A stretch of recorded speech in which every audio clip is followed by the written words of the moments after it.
This is the slave theater. I'm a slave. I say I'm one of the rebellious slaves. I'm not a peaceful slave.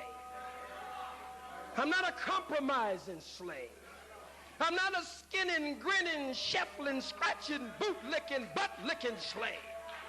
The word black power really have frightened white America simply because when they hear black power, they think of white power, and white power means napalm, tanks, state police department, high finance, overthrowing governments.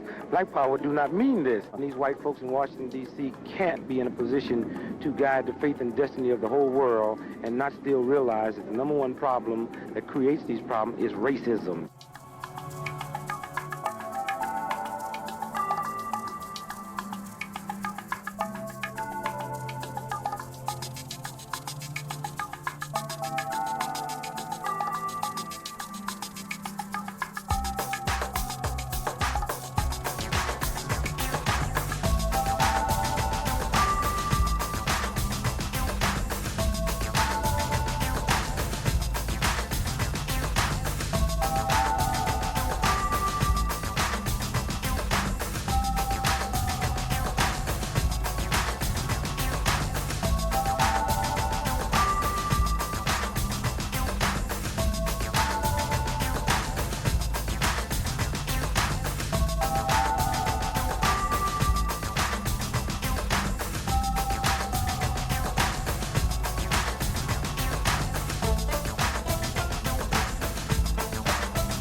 James, your name is Toby. I want to hear you say it. Your name is Toby. You're going to learn to say your name. Let me hear you say it. What's your name? Kunta Kinte.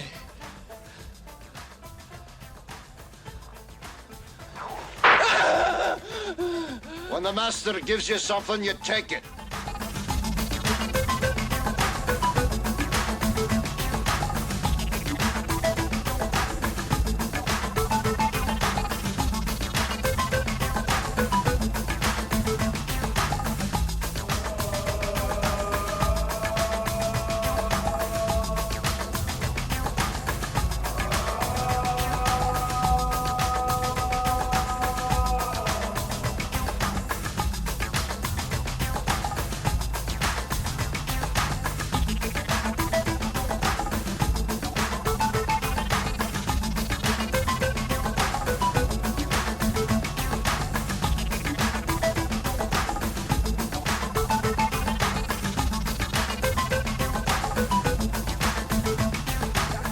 Went out. Dr. King had nonviolent marches. You a lie. Dr. King didn't have no nonviolent marches. Dr. King was the only one who was nonviolent. The white man was never nonviolent. Public enemy number one is the black man. Why is the black man public enemy number one of the white man?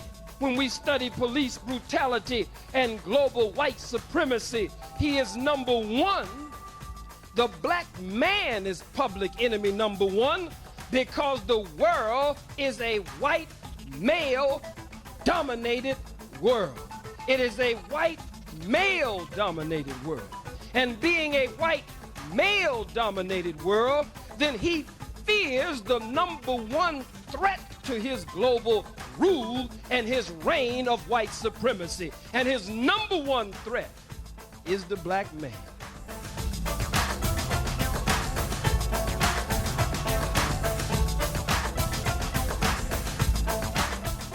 And so he fears that the black man will one day wake up.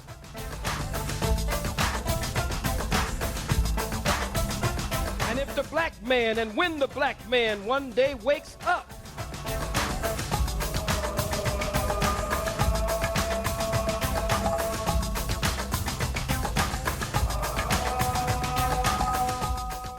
then there is the end to the white man's white supremacy.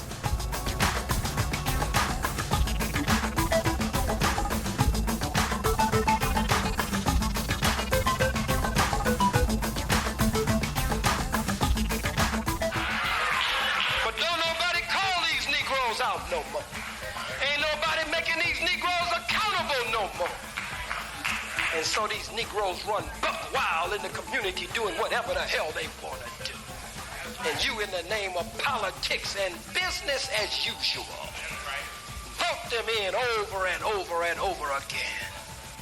I don't give 2 cents for the politics of the white man.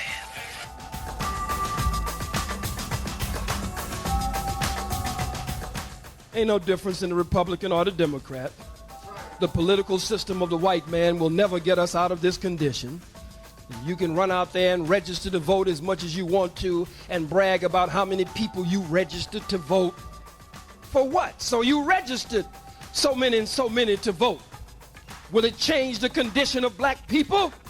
We've been voting ever since the white man allowed us to vote, and we're still in the same condition, if not in a worse condition. And every time you think you voted in a good initiative or a new initiative that is supposed to be for and in our best interest, the white man changes the rules of the game and changes in the twinkling of an eye and turns back the hands of the clock.